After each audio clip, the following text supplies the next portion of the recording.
भगवान सूर्य को वेदों में जगत की आत्मा कहा गया है। समस्त चराचर जगत की आत्मा भगवान सूर्य ही हैं। भगवान सूर्यदेव के श्री चरणों में नमन करके आज के शुभ दिन की शुभ वेला को प्रारंभ करते हैं।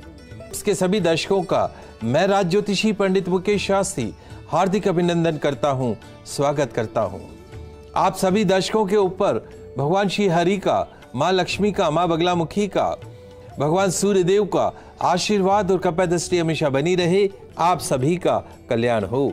दोस्तों, आज की इस भागम भाग जिंदगी में आप और हम, या यूं कहें कि लगभग हर आदमी किसी न किसी स्ट्रेस में रहता है, तनाव में रहता है। किसी को नौकरी का स्ट्रेस है तो किसी को पर्सनल लाइफ का स्ट्रेस है। हमारी व्यस्त जीवन शैली, हमारा अनुचित आहार और तनाव कई रोगों और विकारों को जन्म देता है। उन्हीं में से एक बीमारी है डायबिटीज, शुगर, मधुमेह रोग। डायबिटीज को, शुगर को, मधुमेह रोग को साइलेंट किलर माना जाता है। इस बीमारी को बारे में ज्यादातर लोगों को पता ही नहीं होता है कि वो डायबिटीज के शिकार हैं, उसके गिरफ्त में हैं, क्योंकि डायबिटीज के, शुगर के, मधुमेह जैसी बीमारी के कोई स्पष्ट लक्षण नहीं होते हैं। शुगर अर्थात मधुमेह रोग को, डायबिटीज को राजसी श्रेणी का रोग माना गया है, राजाओं को लगने वाला रोग। ऐसा रोग जो जीवन में एक बार आने के पश्चात फिर कभी समाप्त नहीं होता है, केवल दवाइयों के ऊपर डिपेंड रहता है, दवाइयों के द्वारा कंट्रोल होकर जीवन भर हमें दंड देता रहता है। डायबिटीज या मधुमेह रोग, शुगर का रोग कैसा होता है, यह तो इस रोग से पीड़ित व्यक्ति आपको अच्छे से बता सकते हैं। यह रोग अपने साथ में दो भाइयों को लेकर आता है। कौन है डायबिटीज के दो भाई? किडनी और हृदय रोग डायबिटीज के दो भाई हैं जो हमेशा उसके साथ चलते हैं। जिसको डायबिटीज है उसको किडनी भी रोग भी होता है और हार्ट का रोग भी होता है। इस डायबिटीज के रोग के कारण कई छोटे छोटे बच्चों को, जवान बच्चों को अकाल मृत्यु का ग्रास बनते हुए देखा गया है। तो दोस्तों, क्या आप या आपके परिवार का कोई सदस्य मधुमेह अर्थात डायबिटीज अर्थात शुगर जैसी लाइलाज बीमारी का शिकार है, लाइलाज बीमारी से परेशान है? क्या मेडिकल साइंस के लाख इलाज के पश्चात भी आपको डायबिटीज की बीमारी में, शुगर, मधुमेह की बीमारी में कोई फायदा नहीं होता हुआ नजर आ रहा है? यदि हां, तो दोस्तों, आज मैं आपको आपके पसंदीदा शो गुड लक टिप्स में एक ऐसा दुर्लभ और चमत्कारिक मंत्र और मंत्र के प्रयोग की विधि बताने जा रहा हूं। साथ ही वास्तु से जुड़े कुछ ऐसे चमत्कारिक उपाय बताने जा रहा हूं जो आपकी डायबिटीज जैसी लाइलाज बीमारी को चमत्कारिक रूप से न केवल ठीक कर सकते हैं बल्कि जड़ से डायबिटीज खत्म भी हो सकती है। तो अगर आप मधुमेह, डायबिटीज, शुगर के रोगी हैं तो आप परेशान मत होइए, क्योंकि आप स्वयं अपना इलाज कर सकते हैं। आज मैं आपको दुर्लभ चमत्कारिक प्रयोग बताने जा रहा हूं और इस अनुष्ठान में, इस प्रयोग में मंत्र की सबसे बड़ी भूमिका है। मेरा दावा है, यदि आप इस मंत्र की साधना कर लें, बहुत जल्दी आपको चमत्कारिक परिणाम देखने को मिलेंगे और निश्चित तौर पर इस मंत्र की साधना से आप डायबिटीज, शुगर जैसे रोग पर पूर्ण नियंत्रण प्राप्त कर सकते हैं। तो मैं आज आपको बताने जा रहा हूं कि कुंडली में षष्ठेश और अष्टम स्थान रोग और आयु के सूचक माने जाते हैं। आप उसको कैसे कंट्रोल कर सकते हैं। आइए, आज आपको मधुमेह रोग को दूर करने वाले, डायबिटीज जैसी बीमारी को दूर करने वाली दुर्लभ और चमत्कारिक मंत्र को बताता हूं। बड़ा ही चमत्कारिक मंत्र, आप लिख लीजिए। आपकी टीवी स्क्रीन पे भी मंत्र आ रहा होगा। इस मंत्र में, इस अनुष्ठान में मंत्र की विशेष भूमिका है। मैं धीरे धीरे उच्चारण करूंगा। बहुत ज्यादा सरल मंत्र है। ओम ऐं ऐं सौ क्लीम क्लीम ओम फट। ओम ऐं ऐं सौः क्लीं क्लीं ओम फट। ओम ऐं ऐं सौः क्लीं क्लीं ओम फट। इस मंत्र का 108 बार नियमित रूप से जाप करना है।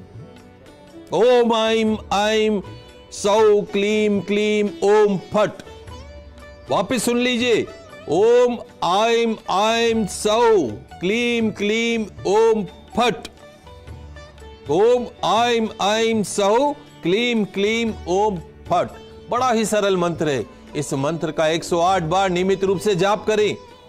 निश्चित तौर पर आपको इस मंत्र का विशेष लाभ मिल सकता है। इस मंत्र को जाप करने से उत्तम स्वास्थ्य प्रदान करने वाले, सभी रोगों को हरने वाले भगवान धन्वंतरी आपके वश में हो जाते हैं। किसी भी मास के शुक्ल पक्ष की शुभ तिथि से आप इस अनुष्ठान को प्रारंभ कर सकते हैं। इस मंत्र का विशेष लाभ मिलता है। इस मंत्र को करने से उत्तम स्वास्थ्य को प्रदान करने वाले, सभी रोगों को हरने वाले भगवान धन्वंतरी न केवल आपके वश में हो जाते हैं, बल्कि गंभीर बीमारियों से भी आपको मुक्ति दिलाते हैं। सरल पूजा विधि क्या रहेगी, आइए उसको भी समझ लेते हैं। प्रातःकाल स्नान आदि के पश्चात सफेद आसन के ऊपर पूर्व अथवा उत्तर दिशा की तरफ मुख करके स्थान ग्रहण कर ले। स्नान कर लीजिएगा। स्नान करने के बाद सूर्यदेव को जल चढ़ाइएगा। अपने पूजा स्थान पर पूर्व या उत्तर दिशा की तरफ मुख करके आसन ग्रहण कर लीजिए। आचमन और प्राणायाम करें। अपने सामने एक चौकी अथवा बाजोट की स्थापना कर ले। प्रथम दिन का कैसे इसकी स्थापना होगी वो मैं आपको बता रहा हूं। एक चौकी अथवा बाजोट की स्थापना कर ली। उस चौकी या बाजोट के ऊपर एक सफेद कपड़ा बिछा दीजिए। सफेद कपड़ा बिछा दीजिए और उसके ऊपर कुमकुम से स्वस्तिक और ओम का चिन्ह बना दीजिए। स्वस्तिक और ओम का चिन्ह बनाकर एक चावल की ढेरी उसके ऊपर स्थापित कर दीजिए। चावल की ढेरी पर एक तांबे का नया कलश आपको रखना है। उस तांबे के कलश में जल नहीं भरना है। उस तांबे के कलश में गौरस से बना शुद्ध देशी घी आपको भर देना है। तांबे का कलश, उसमें गौरस से बना हुआ शुद्ध देशी घी। उस देशी घी से भरे कलश के मुख पर एक तांबे की प्लेट रख दीजिएगा। ताम्र प्लेट रख दीजिएगा, पात्र रख लीजिएगा। तांबे की प्लेट पर केसर से ओम का चिन्ह बनाइएगा और स्वस्तिक का चिन्ह बनाइएगा। एक पंचमुखी रुद्राक्ष या एक मुखी रुद्राक्ष लेकर या गणेश रुद्राक्ष लेकर उसे गंगा जल से शुद्ध करके तांबे के प्लेट में रख दीजिएगा। पंचमुखी रुद्राक्ष हो, एक मुखी रुद्राक्ष हो और सबसे अच्छा गणेश रुद्राक्ष हो, वो आप तांबे की प्लेट पे रख दीजिएगा। कलश में शुद्ध देशी घी और उसके ऊपर तांबे की प्लेट और उसके ऊपर रुद्राक्ष। चौकी के ऊपर जो आपने बाजोट बिछा रखी है उस पर धन्वंतरी यंत्र की स्थापना कर दीजिएगा और साथ में महादेव का, भोलेनाथ का मनमोहक चित्र की स्थापना कर दीजिएगा। सबसे पहले आपको भगवान श्री गणेश का, भगवान शिव का और भगवान धन्वंतरी की पूजा का मंत्र जाप का आपको संकल्प लेना है। संकल्प लेने के पश्चात सबसे पहले प्रथम पूज्य भगवान श्री गणेश जी की वंदना करें, उनका आह्वान करें, भगवान गणेश की विधिवत पूजन अर्चन करें।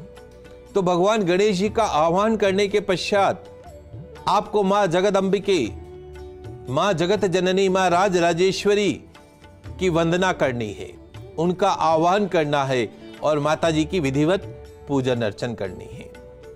तत्पश्चात में भगवान शिव का, भोलेनाथ की वंदना कीजिएगा, उनका आह्वान कीजिएगा, विधि पूर्वक भगवान शिव की पूजन अर्चन कीजिएगा।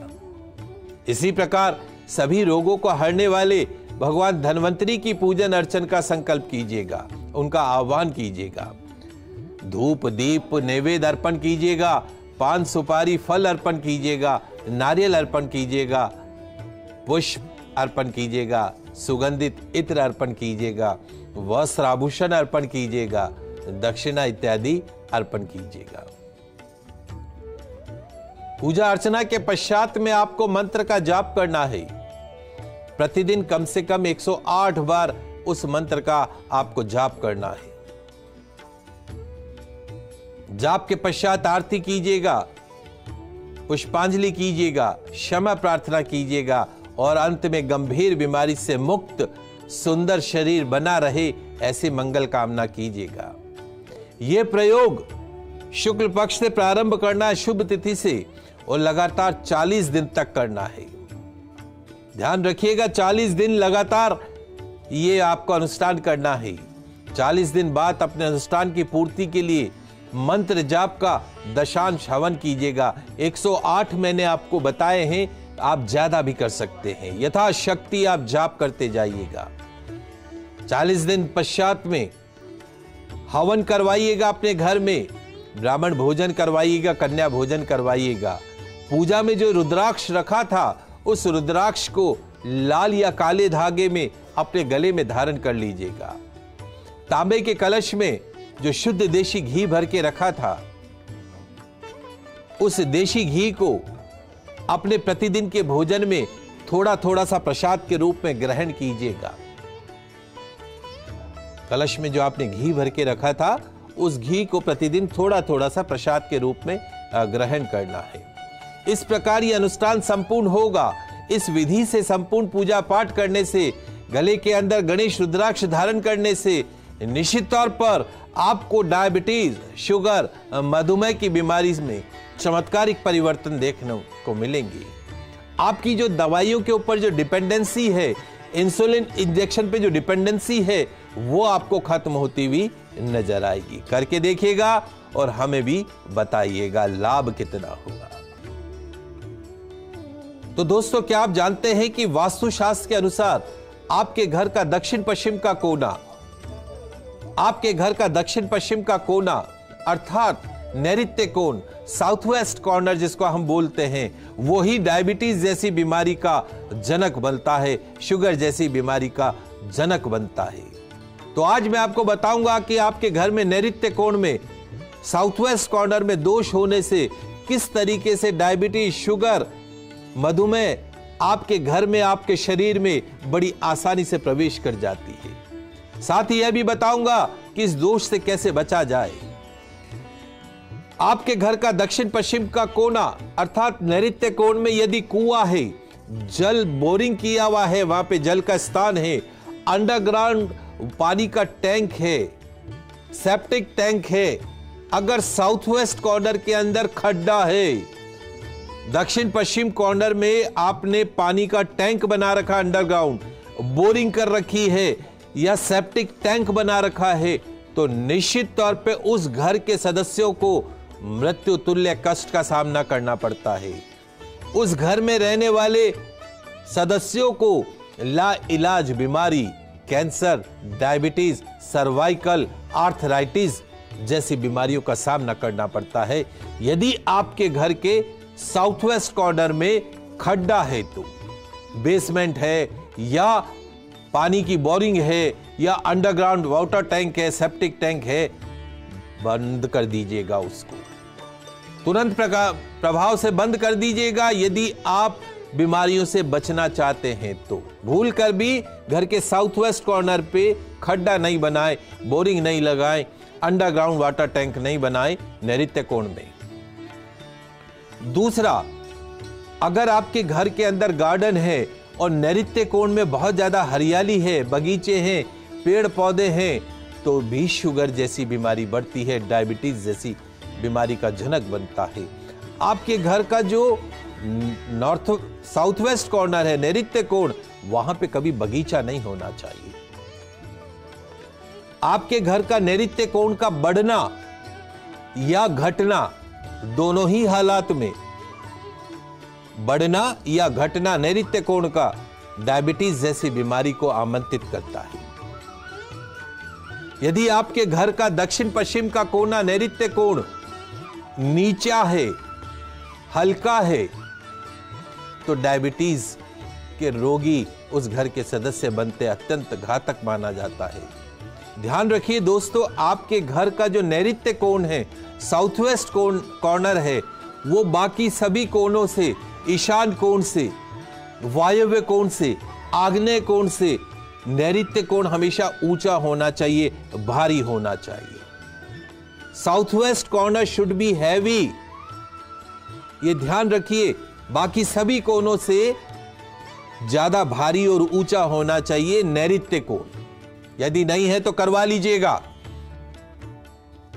घर का जो ब्रह्म स्थान है, घर का जो ब्रह्म स्थान है वो कभी भी भारी नहीं होनी चाहिए। पहले जमाने में चौक हुआ करते थे घर के ब्रह्म स्थान में, आजकल बंद हो गए हैं चौक बनना। मध्य स्थान पर, घर के ब्रह्म स्थान पर सीढ़ियां बना देते, अंदर से ही डुप्लेक्स सीढ़ियां जा रही हैं। मधुमेह, डायबिटीज का कारण बनता है। ब्रह्म स्थान पे टॉयलेट होना मृत्यु तुल्य कष्ट मिलता है, अकाल मृत्यु का ग्रास बनाता है। ध्यान रखिएगा, कभी भी ब्रह्म स्थान पे कोई भी भारी निर्माण नहीं कराए, खुला छोड़ दीजिए घर का ब्रह्म स्थान। रसोई, किचन में अपने कुकिंग रेंज, ये गैस की पोजीशन है आपके सामने। कुकिंग रेंज को अथवा गैस स्टोव को इस प्रकार रखें, इस प्रकार व्यवस्थित करें कि खाना बनाते समय आपका जो मुख है वो पूरब दिशा की तरफ हो। When you are cooking the food, your face should be only in east. पूरब देखते हुए खाना बनाओ। क्या आप जानते हो कि यदि खाना बनाते समय आपकी घर की महिलाओं का मुख, फेस नॉर्थ अर्थात उत्तर देखते हुए यदि खाना बना रही है तो आपके घर की महिला, आपकी पत्नी, आपकी मां, आपकी बहन, आपकी बिटिया सर्वाइकल, स्पॉन्डिलाइटिस, थायराइड जैसी बीमारी से हमेशा परेशान रहेगी, बीमार रहेगी अगर वो नॉर्थ फेसिंग करके खाना बना रही है। वहीं यदि आपके घर की महिलाएं दक्षिण काल की दिशा है, राहु केतु की दिशा है, दक्षिण दिशा देखते हुए यदि भोजन बना रही हैं तो घर की महिलाओं के ऊपर शारीरिक, मानसिक उसका दुष्प्रभाव पड़ता है। भूल कर भी साउथ फेस करके खाना नहीं बनाना चाहिए, अकाल मृत्यु का कारण बनता है, जनक बनता है। वहीं यदि आपके घर की महिलाएं रसोई के अंदर वेस्ट फेस करके पश्चिम दिशा देखते हुए खाना बना रही हैं तो डायबिटीज, स्किन, त्वचा के रोग, हड्डी के रोग, पेट संबंधित रोग, पेट, त्वचा, हड्डी, डायबिटीज जैसी बीमारियां हमेशा परेशान करेगी if you are facing in west direction when you are cooking the food. तो ध्यान रखिए कि खाना बनाते समय हमेशा जो मुख है वो पूरब दिशा की तरफ रखना चाहिए, बाकी किसी और दिशा में नहीं रखना चाहिए। चलिए आगे बढ़ते हैं। अब बात करते हैं जानलेवा बीमारी डायबिटीज से बचने के कुछ चमत्कारिक उपायों की। सबसे महत्वपूर्ण उपाय, आप में से, हम में से बहुत से लोग हैं जो घर जाकर रात में अपने बेडरूम में अपने बिस्तर पर बैठकर खाना खाते हैं। रात को घर पहुंचे, अपने बिस्तर पर अखबार बिछाया और पत्नी या मां को बोला कि लाओ खाना लाओ, और बिस्तर पे बैठ के खाना खाते हैं। क्या आप जानते हैं कि बिस्तर पे बैठकर खाना खाना it can be cause of diabetes disease. 100 में से 90 लोगों को उठा लीजिए जिनको डायबिटीज है, उनसे पूछिए कि आप खाना कहाँ खाते हो, बिस्तर में बैठ के खाना खाते होंगे, इसीलिए डायबिटीज के शिकार बनते हैं। अपने बेडरूम में कभी भी बिस्तर में बैठ के खाना नहीं खाना, और बाहर के पहनने वाले चप्पल, जूते कभी भी भूल कर भी बेडरूम में नहीं रखना। छोटी छोटी बातें हैं। घर में रसोई के नॉर्थ ईस्ट कॉर्नर में, पूरब उत्तर के कोने में मिट्टी के घड़ा रखिए, मिट्टी का घड़ा, उसमें पानी भरिए और उसमें पानी भरते समय रोज सुबह 7 तुलसी के पत्ते डाल दीजिए। कितने? 7 तुलसी के पत्ते डाल दीजिए। और दिन भर आपको मिट्टी के मटके का पानी ही पीना है, तुलसी मिश्रित। भूल कर भी फ्रिज का पानी, ठंडा पानी नहीं पिए। आप देखिएगा आपकी डायबिटीज कंट्रोल होती चली जाएगी खाली मिट्टी के मटके का पानी पीने मात्र से। दिन में एक बार या सप्ताह में एक बार अपनी मां के हाथ से बना हुआ खाना अवश्य खाइए। अमृत होता है, गंभीर बीमारियों का नाश करता है। सप्ताह में एक दिन मंगलवार को अपने पिता को कुछ मीठा खिलाएं। भूल जो सब कुछ मगर माँ बाप ने मत भूल जो। मिठाई खिलाइए पिता को। पिता का अपमान नहीं करें, माता पिता का, उनकी सेवा करें। वृद्धाश्रम में नहीं छोड़े, उनकी सेवा करें। डायबिटीज जैसी बीमारी आएगी नहीं, और अगर आई है तो दूर हो जाएगी। साक्षात ईश्वर है। रविवार को सूर्य भगवान को जल का अर्घ अवश्य प्रदान करें। प्रतिदिन करना चाहिए, पर रविवार को तो करें ही करें। बंदरों को गुड़ चना खिलाइए। आप खुद देखेंगे आपकी शुगर जैसी बीमारी आपसे कोसों दूर भागती भी जा रही है। ध्यान रखिए कि आपके घर के अंदर जो मेडिसिन है, दवाइयां हैं, गोलियां हैं, औषधियां जो हैं, वो हमेशा आपको आपके घर के, आपके रूम के उत्तर पश्चिम कोने में रखना है। उत्तर पश्चिम में रखी दवाई किसी भी रोग से छुटकारा पाने में आपकी मदद करती है। साथ ही अगर आपके घर में बीमारियां हैं तो मुक्ति दिलाने में भी असरदार साबित होती है। दक्षिण पश्चिम कोने में दवाई नहीं रखनी, नॉर्थ ईस्ट कॉर्नर में नहीं रखनी, उत्तर पश्चिम कोने में रखनी। रविवार से प्रारंभ करके लगातार 11 रविवार तक गेहूं के आटे का पेड़ा बना लीजिएगा। एक कलश में पानी भर लीजिएगा। शुगर पीड़ित पेशेंट के सिर के ऊपर से उसार कर उस जल को पौधे में डाल दे और वो पेड़ा गौ माता को खिला दे। 11 रविवार करिए, चमत्कारिक लाभ देखने को मिलेगा। अमावस्या के दिन मेहंदी का चौमुखा दीपक बनाइए। मेहंदी को गूंद लीजिएगा आटे जैसे और उसका चौमुखा दीपक बना लीजिएगा। मेहंदी के दीपक बनाकर 7 उड़द के दाने, थोड़ा सा सिंदूर, 2 बूंद दही डालकर और 1 नींबू की 2 फाके भगवान शिव या भैरव जी के मंदिर के वहां जाकर उस दीपक को सरसों के तेल में जला दीजिए। महामृत्युंजय मंत्र की 1 माला तंबेकम यजामहे सुगंधिम पुष्टिवर्धनम और वारुकमेव बंधनान मृत्योर्मुक्षीय मामृतात्, इसका 108 बार जाप करें। बटुक भैरव स्तोत्र का पाठ करें। रोग शोक दूर करने की भगवान से प्रार्थना करें। डायबिटीज, मधुमेह, शुगर की बीमारी जड़ से खत्म हो जाएगी। नियम बांध लीजिए। पक्षियों की, पशुओं की, रोगियों की यथासंभव आपको सेवा करनी है, दान पुण्य करते रहना है। छोटे छोटे से उपाय आज मैंने आपको बताए। इन सभी उपायों को मंत्र जाप से, अनुष्ठान से निश्चित तौर पर आप डायबिटीज जैसी बीमारी से मुक्ति पा सकते हैं। तो आज के विशेष एपिसोड में बस इतना ही। कल आपसे पुनः मुलाकात करेंगे।